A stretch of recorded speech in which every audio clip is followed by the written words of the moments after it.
চাংঘৰ ধুনীয়া কেনেকৈ বগাম জখলা কোনে গৈ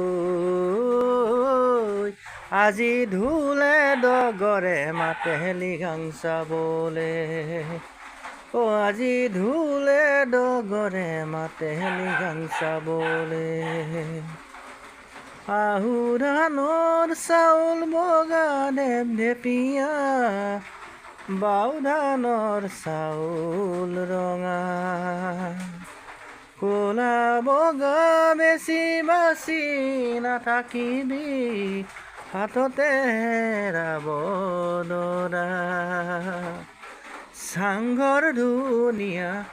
এনেকৈ বগাম জখলা কোনে আজি ধুলে ডগৰে মাতে লিগাং চাবলে আজি ধুলে ডগৰে মাতে লিগাং চাবলে আজি ধুলে ডগৰে মাতে লিগাং চাবলে।